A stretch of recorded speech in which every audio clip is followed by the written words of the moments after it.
지난 8일 날입니다. 모로코에 규모 6.8의 강진이 일어났습니다. 그 지진 때문에 3,000명이 죽고 5,000명은 큰 부상을 당했다고 말합니다.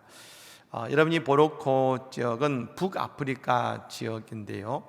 북아프리카 지역에 가장 강한 최대 규모의 지진을 당한 것입니다. 여러분 보시면 이 모로코는 우리와 같이 철제로 집을 짓는 것이 아니라 나무나 그리고 시멘트로 짓기 때문에 이번 그 지진을 통해서 완전히 건물들이 다 무너지는 그런 안타까운 일들을 경험하게 된 것입니다. 사실 이 모로코 정부가 여러 가지로 정부가 좀 아직 혼란스럽기 때문에 사실 많은 곳곳에 피해당한 지역을 다 회복하지 못하고 도움을 주지 못한다 그럽니다. 그런데 놀라운 것은 이 기독교인들이 일어나서 그들의 그 연약하고 정부의 손이 미치지 못한 곳을 찾아가서 돕기 시작한 것입니다. 여러분 이게 왜 놀라운 일이냐면 모로코에서 공식적인 종교로 인정받는 종교는 두 종교밖에 없습니다. 무슬림과 유대교입니다. 기독교는 정식 종교가 아니어서 숨어서 예배를 드립니다. 즉 기독교임을 드릴 수 없는 곳이 모로코 땅인데 이 기독교인들이 모로코 한 25,000명 정도가 있다고 하죠.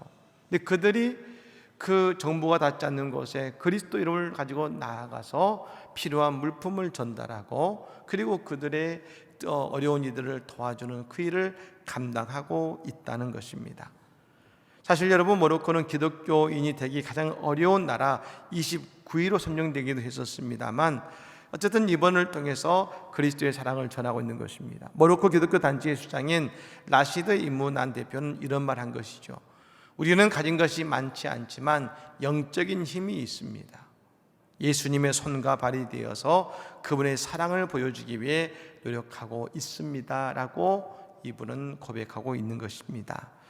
그렇습니다. 기독교는, 그리스도교는 세상이 어렵고 힘들 때에 주님의 능력과 주님의 사랑으로 세상을 비추는 것이 되어야 되는 것입니다. 이번 추석 명절 우리가 함께 모일 텐데요, 그때 믿지 않는 우리의 가족들 있을 수 있습니다. 그때 우리가 먼저 섬기고 사랑함을 통해서 우리가 그리스도의 빛을 비추는, 그래서 기쁨과 감사가 가득한 추석 명절이 다 되시기를 예수님으로 간절히 축복합니다.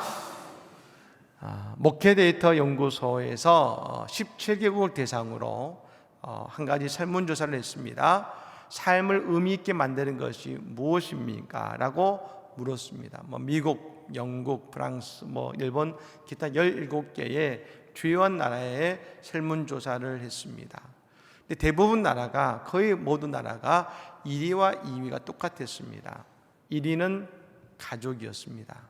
그리고 2위는 직업이었습니다. 삶을 의미 있게 만드는 것이 거의 대부분 나라가 가족과 직업을 얘기했습니다. 근데 여러분 우리나라만 아주 다른 결과를 내놓았습니다. 우리나라의 1위는 뭐냐면 물질적 풍요, 돈이었습니다. 2위는 건강이었습니다. 그러니까 여러분 1위와 2위가 다 개인에게 관계된 것이고 그 다음 3위가 뭐냐면 가족이었습니다. 더불어서 한국 사람들에게 앞으로 5년과 10년 내에 이루고 싶은 꿈과 목표가 무엇입니까? 라고 물었을 때에 53%의 사람들이 돈이라고 대답했습니다. 산업사회를 거쳐오면서 여전히 한국인의 생각과 자화상을 그대로 보이게 보여주는 하나의 설문조사라는 것을 알 수가 있는 것입니다. 그런데 여러분 이런 우리의 생각과 사고의 결과적인 모습이 있습니다. 또다시 물었습니다. 우리나라 사람들에게 나는 평소 일상생활에서 외로움을 느낀다라는 질문에 대해서 55%의 사람이 나는 일상 속에서 매일 외로움을 느낀다라고 대답했습니다. 여러분 영국에 가면요 고독부라는 부서가 있습니다. 정부의 부서입니다. 여러분, 이 부서에 장관이 있습니다. 그러니까 여러분, 영국이란 나라가 선진국이고 살기 좋은 나라이기도 하지만, 그리고 비가 많이 오고 안개가 많이 낍니다. 그러니까 날씨가 그러다 보니까 늘 사람들이 우울합니다. 그래서 그 우울함을 해결하기 위해서 고독부라는 부서를 만들고 장관이 세워져서 그 일을 하는 것입니다. 근데 여러분, 이 고독부서가 언제 만들어졌냐면 그 영국 사람들이 나는 외로움과 고독을 느낀다라고 하는 44%의 사람이 그걸 느낄 때 고독부서를 만들었습니다. 근데 여러분, 오늘 우리나라는 어떻습니까? 지금 55%의 사람이 나는 매일 외로움을 느낀다고 이야기하고 있는 것입니다. 우리나라는 이보다 훨씬 앞서 있는 것이죠. 이것은 무엇을 보여줍니까? 오늘 우리들의 자화상은 여전히 무언가 채우고 싶어 합니다. 그리고 그 결과 늘 외롭고 고독한 삶을 살아가고 있다는 것입니다. 오늘 여러분, 우리는 성경을 통해서 이런 우리의 모습과 비슷한 한 사람을 발견하게 됩니다. 그가 바로 야곱이라는 사람입니다. 우리는 야곱을 믿음의 조상으로 우리는 말합니다. 맞습니다. 그런데 실제로 야곱은 나중에 야복 강가에서 하나님과 씨름해서 그의 이름을 이스라엘이라고 바뀐 이후부터 그는 이스라엘 조상, 민족의 실제적인 조상이 되는 것입니다. 여러분, 그는 야곱이기 때문에 대단히 그가 믿음이 탁월한 사람처럼 보여지지만 실제로 야곱은 우리와 성정이 대단히 비슷한 사람인 것입니다. 야곱의 인생을 보면 그의 형 에서의 축복권과 장자권을 모두 가로챘습니다. 여러분, 그는 손해보는 인생을 살지 않는 사람입니다. 사람을 쉽게 속이는 일에 익숙한 사람입니다. 근데 여러분, 그런 야곱의 인생을 보면 늘 고독의 시간이 존재했습니다. 오늘 본문이 바로 그 시간이죠. 야곱이 형 에서를 피해서 어머니의 고향인 하란을 향해서 갑니다. 그가 이 이삭이 어디에서 거주했냐면 브엘세바라고 하는 이스라엘의 맨 남단에서 거주했습니다. 거기에서부터 하란까지가 600km가 넘습니다. 그 길을 생전 처음 가본 길을 가는 중에 야곱이 오늘 머무는 땅이 브엘세바에서 100km 정도 떨어진 루스라는 땅, 나중에 베델이 됐습니다만 루스라는 땅에서 잠을 자게 된 것입니다. 여러분, 놀라운 것은 도망자가 되어서 그 먼 길을 가고 있는 야곱을 하나님이 찾아오셨고 야곱을 만나주셨다는 것입니다. 하나님의 또 다른 이름이 뭡니까? 임마누엘이시죠. 가브리엘 천사가 태어날 그 아이 이름을 임마누엘이라 하리라. 임마누엘은 뭡니까? 우리와 함께 하신 하나님. 이게 임마누엘 아니겠습니까? 즉 야곱은 오늘 임마누엘의 하나님을 체험하게 되면서 야곱의 첫 번째 인생이 바뀌게 되는 것입니다. 16절에 뭐라고 합니까? 16절의 말씀이 이렇게 말하죠. 야곱이 잠이 깨어 이르되 여호와께서 과연 여기 계시거늘 내가 알지 못하였도다. 야곱이 이렇게 말하는 것 같습니다. 나는 이제 더 이상 혼자가 아니에요. 하나님이 나와 함께 이 길을 같이 가고 계셔요. 홀로 있는 깊은 고독에 야곱의 마음을 위로하시고 회복해 하시는 하나님을 만나게 된 것입니다. 즉 여러분, 이제 야곱은 임마누엘의 하나님과 함께 저 하나님을 향해 가게 되는 것입니다. 사랑하는 여러분, 혹시 오늘 이 자리에 오늘 야곱과 같은 깊은 고독과 힘듦과 어려움으로 예배에 함께하고 계신 여러분이 계십니까? 임마누엘의 예수님, 우리를 찾아오시는 예수님을 만남을 통해서 우리의 소망을 깨닫는 은혜가 있기를 간절히 축복합니다. 그럼 여러분, 야곱이 베들에서 얻은 은혜는 무엇입니까? 야곱이 하나님을 만남을 통해 어떤 변화가 일어나게 되었습니까? 우리는 먼저 알아야 되는 것은 이것이죠. 하나님께서 야곱이 영적으로나 육적으로 완벽하고 부족함이 없어서 그를 만나 주신 것이 아니라는 겁니다. 야곱은 갖춰진 사람이기에 그를 만나 주신 것이 아니라는 것입니다. 우리가 성경을 보면 하나님이 사람을 부르신 때가 있습니다. 그 부르시는 때를 보면 그가 쓰임받을 만한 때가 아니지만 그를 부르신 이후에 하나님의 사람으로 변화시키시고 새롭게 하시는 것입니다. 예수님 12제자를 부르셨습니다. 여러분, 그 12제자들은 세리요 어부요 사람들에게 인정받기 쉽지 않은 사람들이었습니다. 여러분, 그들이 예수님의 제자로 부족함이 없고 유능해서 그를 부른 것이 아니었습니다. 제자들이 정말로 예수님의 제자로서 쓰임받은 것은 오순절 마가의 다락방에서 성령 받은 이후에 제자의 진가가 나타나기 시작했습니다.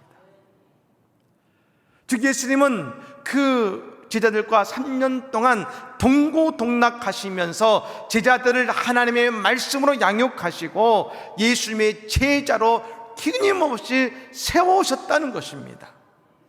그리고 성령님을 통해서 하나님의 교회의 제자의 사역을 온전히 감당할 수 있었던 것입니다. 마찬가지로 야곱은 이 루스 땅에서부터 하나님의 온전한 사람은 아니지요. 여전히 부족한 사람입니다. 하지만 하나님은 그 부르심과 만나주심을 통해 야곱을 빚어가고 계시는 것입니다. 오늘 우리가 주님의 전에 있다는 것은 하나님이 오늘 우리를 빚어가고 계시는 것입니다.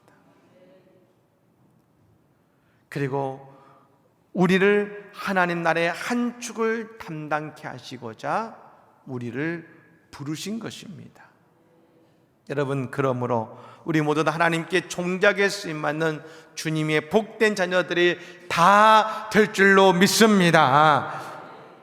또 한 가지, 하나님께서는 야곱을 하나님으로 인도하시면서 그가 땅을 보는 것이 아니라 하늘을 바라보는 존재가 되게 하신 것입니다. 오늘 본문 12절 13절에서 하나님께서 야곱에게 반복되게 행하게 하시는 하나님의 모습이 있었습니다. 그것을 맨 앞에 이렇게 표현하고 있습니다. 본즉 또 본즉. 여러분, 본축이 아니라 본즉, 바라본다. 사실 여러분, 이 표현은요, 참 한글 성경이 잘 나왔다 생각이 뭐냐면 이 표현이 영어 성경에는 없습니다. 여러분, 이 한글 성경에는 말합니다. 12절에 본즉, 13절에 또 본즉. 하나님은 야곱을 어떻게 하셨습니까? 먼저 바라보는 존재가 되게 하신 것입니다. 지금 하란 땅을 향해 나아갑니다. 여러분, 목적지가 있는 것처럼 보이잖아요. 하지만 실제로는 야곱에게 그 마음은 목적지가 없는 것은 마찬가지와 같았습니다. 왜요? 야곱은 가본 적도 없고 그곳에 외삼촌 라반이 있는지도 알지 못하고 그곳에서 무엇을 해야 될지도 모릅니다. 앞으로 그가 어떻게 살아야 될지도 모릅니다. 저 하란이 그의 목적지가 될지 아니면 그곳에서 새로운 땅으로 나아가야 될지 알지 못하는 것입니다. 야곱은 모든 것이 막연한 상태입니다. 하지만 하나님께서는 야곱에게 모든 것을 이겨내고 살아갈 방법을 깨닫게 해주셨습니다. 그 방법이 뭡니까? 본즉 또 본즉인 것입니다. 어디를 봅니까? 눈을 들어 하나님의 전을 바라보게 하시고 눈을 들어 하나님을 바라보게 한 것입니다. 이게 야곱의 인생의 참으로 중요한 모습이 되었습니다. 왜요? 여러분, 그동안 야곱은요, 아버지 이삭과 어머니 르브가의 신앙과 지도 안에 살았습니다. 근데 여러분, 이제는 스스로 그 인생을 살아가야 됩니다. 더 이상 아버지의 신앙이나 어머니의 삶의 지도가 아니라 이제 그는 스스로 이 세상을 살아가야 되는 것입니다. 그때 하나님께서는 오늘 야곱에게 내가 어떻게 해야 될지, 어떻게 인생을 풀어가야 될지 모르는 야곱에게 그 인생을 풀어갈 방법을 말씀해 주십니다. 보아라, 하늘을 보고 보아라, 하나님을 바라보라는 것입니다.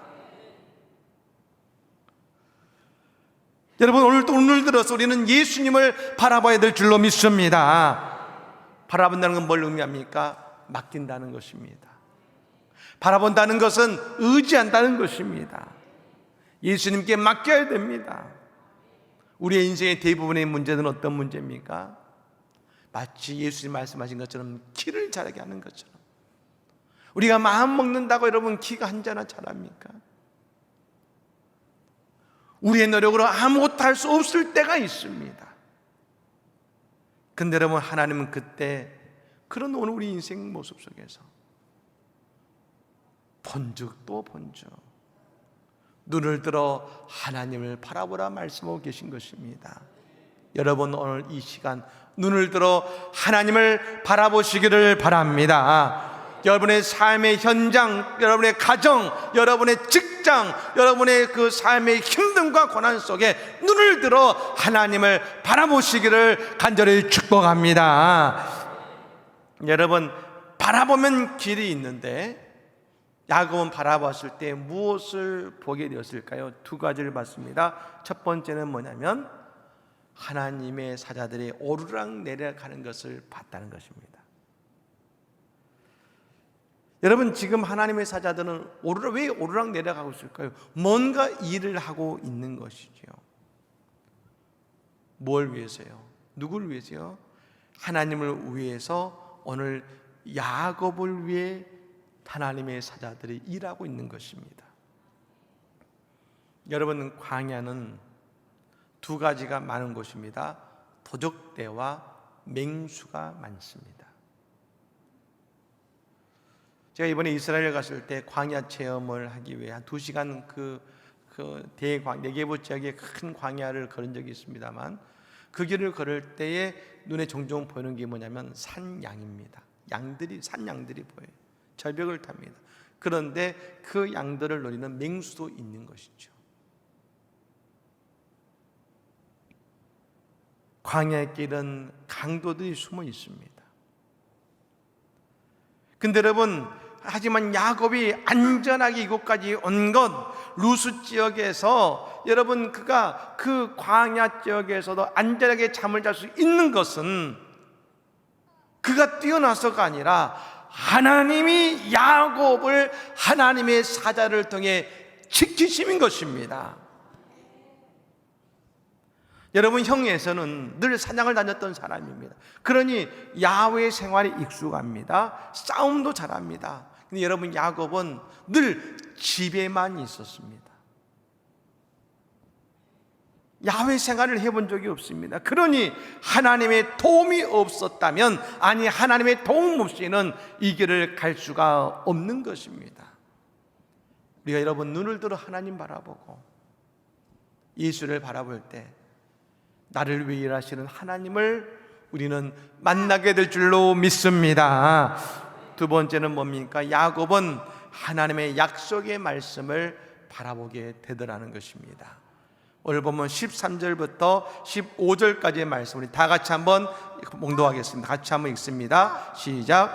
또 본즉 여호와께서 그 위에 서서 이르시되 나는 여호와니 너의 조부 아브라함의 하나님이요 이삭의 하나님이라. 내가 누워있는 땅을 내가 너와 네 자손에게 주리니 네 자손이 땅에 티끌같이 되어 내가 서쪽과 동쪽과 북쪽과 남쪽으로 퍼져나갈지며 땅의 모든 족속이 너와 네 자손으로 말미암아 복을 받으리라. 내가 너와 함께 있어 내가 어디로 가든지 너를 지키며 너를 이끌어 이 땅으로 돌아오게 할지라. 내가 내게 허락한 것을 다 이루기까지 너를 떠나지 아니하리라 하신지라. 아멘. 오늘 야곱이 눈을 들어 하나님을 바라봤을 때 오늘 야곱은 하나님의 약속의 말씀을 바라보게 됩니다. 세 가지입니다. 땅의 약속, 자손의 번성의 약속, 복의 근원의 약속을 받게 된 것이죠. 네. 그렇습니다. 하나님은 야곱이 힘들고 어려울 때마다 눈을 들어 하나님을 바라보게 하십니다. 근데 그러할 때마다 야곱은 하나님의 약속을 바라보게 되는 것입니다. 외삼촌 라반의 집에서 14년 동안 아무런 보수받지 못하고 힘들게 일할 때에도 야곱은 그 광야에서 눈을 들어 하늘을 바라볼 때 그를 향한 하나님의 약속을 바라봤을 겁니다.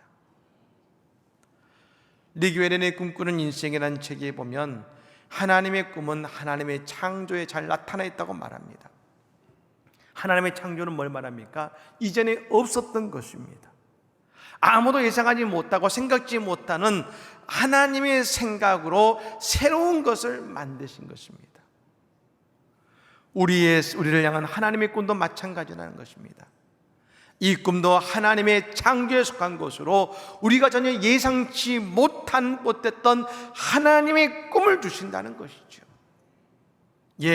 오늘 야곱은 그의 인생의 내일에 전혀 생각지 못했습니다.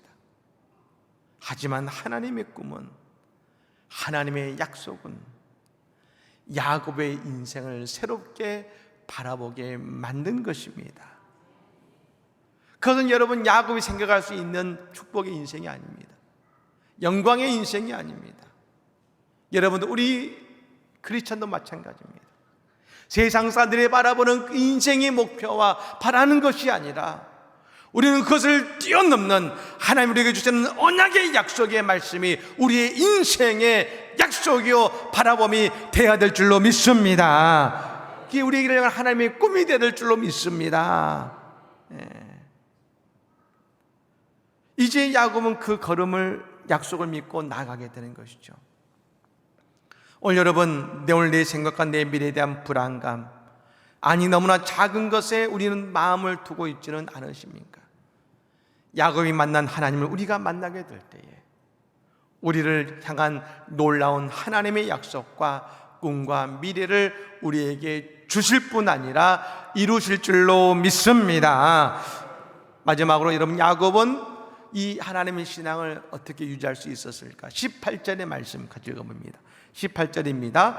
야곱이 아침에 일찍 일어나 베개로 삼았던 돌을 가져다가 기둥으로 세우고 그 위에 기름을 붓고. 아멘.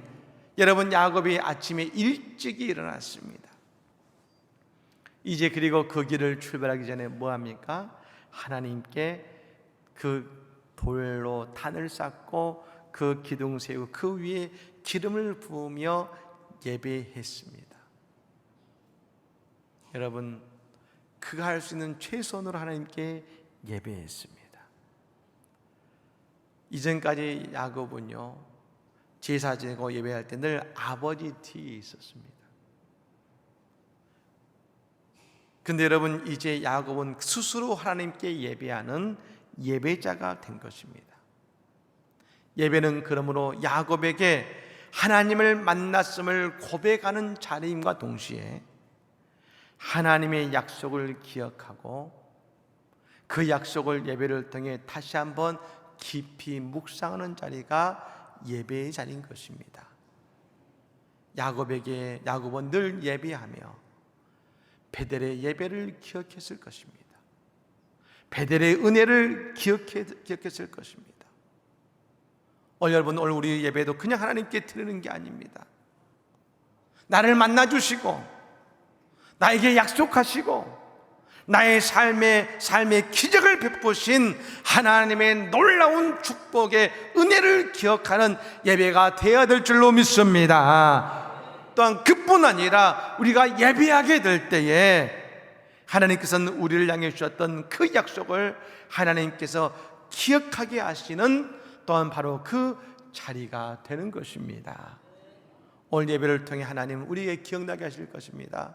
우리에게 주셨던 하나님의 은혜의 약속, 언약을 기억나게 하실 것입니다. 하나님이 그 약속을 기억나게 하셨으니 그 약속을 이루실 줄로 믿습니다. 사랑하는 여러분, 우리 모두에게는 다 영적 배들이 있습니다. 그 배들은 과거의 일이 아닙니다. 과거의 시간이 아닙니다. 그때부터 함께 하신 하나님께서 지금도 우리와 함께 하실 뿐 아니라 예배하는 우리를 통해 주님께서 주신 약속을 기억하고 그 약속을 반드시 우리의 삶에 이루어 가실 것입니다. 오늘 우리에게 더한 것으로 채워주시고 약속을 온전히 이루시는 주님을 누리는 우리 모두가 되시기를 예수 이름으로 간절히 축복합니다. 아멘.